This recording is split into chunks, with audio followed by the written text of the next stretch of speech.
JNU, Jadavpur কিংবা কলকাতা বিশ্ববিদ্যালয়, বামপন্থীদের তথাকথিত মুক্তচিন্তার কারখানা কি কেবল হিন্দু সংস্কৃতির জায়গা নেই? যেখানে ইফতারের অনুষ্ঠান হয় সেখানে রামচন্দ্রের নাম নিলেই কেন ধর্মনিরপেক্ষতা বিপন্ন হয়?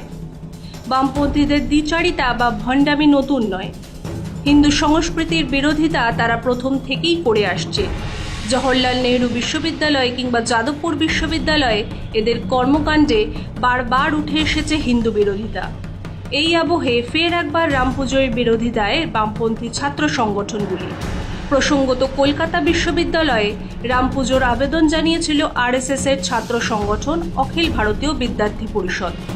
কিন্তু এরপরই এসএফআই এর তরফ থেকে পাল্টা স্মারকলিপি জমা দেওয়া হয়, যাতে বলা হয় বিশ্ববিদ্যালয় প্রাঙ্গণে এই পুজো করতে দেয়া হলে শিক্ষা প্রতিষ্ঠানের ধর্মনিরপেক্ষ চরিত্র নষ্ট হয়। শুধু তাই নয়, তাদের আরও অভিযোগ এভাবে শিক্ষা প্রতিষ্ঠানকে ধর্মীয় মৌলবাদের কারখানায় পরিণত করতে চাইছে এবিভিপি। প্রসঙ্গত গত বছরও বামপন্থী ছাত্র সংগঠনগুলো জওহরলাল নেহরু বিশ্ববিদ্যালয়ে দুর্গাপুজোর শোভাযাত্রায় হামলা করে বলে অভিযোগ।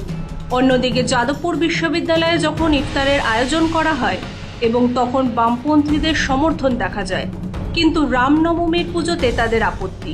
কি অদ্ভুত, তাই না? ইফতারে হ্যাঁ আর রামনবমীতে না। 2025 সালেও যাদবপুর বিশ্ববিদ্যালয়ে ইফতারের আয়োজন করা হয়েছিল এবং সেখানে বামপন্থী ছাত্র সংগঠনগুলির উপস্থিতি ছিল, কিন্তু রামনবমী নিয়ে তাদের যত আপত্তি। যাদবপুরে এবিভিপির ছাত্ররা তাই স্লোগান তুলেছে, মাওবাদীদের বাবার নাম জয় শ্রীরাম।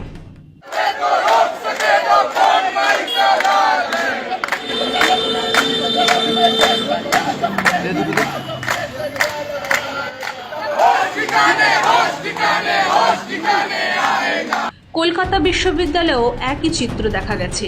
বিশ্ববিদ্যালয় কর্তৃপক্ষ রাম পুজোয় অনুমতি না দেওয়ায় কলেজের মেন গেটের বাইরে পুজোর আয়োজন করে এবিভিপির ছাত্ররা। সেখানে তারা মর্যাদাপূর্ণভাবে ভগবান রামের আরাধনায় অংশ নেয়। আপনার কি মনে হয় না যে শিক্ষাঙ্গনে এই সিলেক্টিভ সেকুলারিজম বন্ধ হওয়া উচিত? আপনার মূল্যবান মতামত কমেন্ট করে জানান।